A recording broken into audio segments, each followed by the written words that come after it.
So I became a Christian when I was in university. I was just seeking, asking lots of questions. I'd always kind of been feeling like there was something that I was here for, but not sure what it was. And I actually, through talking to Heather, we were mutual friends through high school, and she was somebody that just was really responsive to answering the questions plainly and honestly and on her own journey.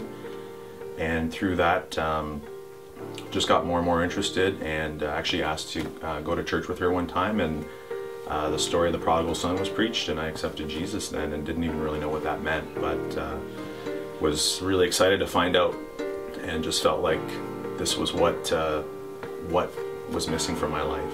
The gospel has shown, revealed some pretty big things in our lives, and in our use of time and energy and money, and even in our townhouse complex. We've since we moved in, done a ton of work on the place and painted pretty much every room and done all sorts of upgrades here and there. And with the emphasis on the gospel and the power of it and what we're called to, we kind of had this realization that we've been on mission for our home, and that's what we've been putting our time and energy and money into, and not all these people around us, not this broken world around us. The power of the gospel, even just personally, it's been huge. How we've been talking about the gospel, and I thought I understood what it was and the story of the gospels, but we're talking about something much more powerful. And when we say the gospel, like, this thing has it's permeated my life, and it has uncovered areas of my life that I was holding on to and never actually giving over to God.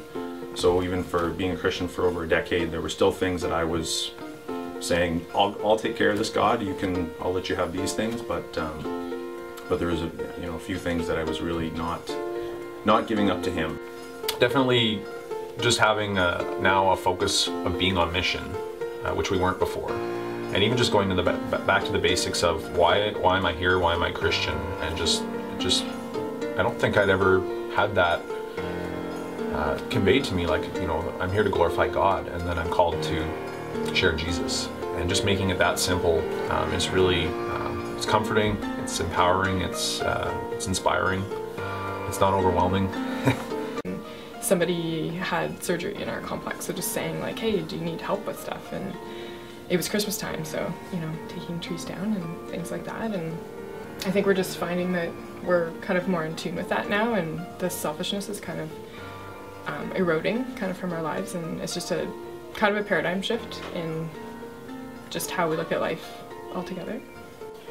Finally realizing the priority that mission needs to have, and seeing everything fall in and around that for us. So we've now decided that we're going to be on mission for, God's decided for us, so we're going to be on mission for our townhouse complex, which I'm sure He's been waiting for us to figure out. And then we've got a community group of people that are on mission with us, so discipleship is happening. It's not forced, and we're on mission for our neighbors, so evangelism is happening. It's not forced, and it's just all coming out of this mission that God calls us to. And I think the really exciting part about that too is that we're not doing it. Like, we took the steps to start praying about our complex, and things started happening. And it's not like we have to go out there and make things happen. And I think that that's part of the not overwhelming thing, because usually it's like, what do we have to do and how do we make this happen? And it's kind of realizing that it's not us, it's Jesus, it's the Holy Spirit, and we just are along for the ride.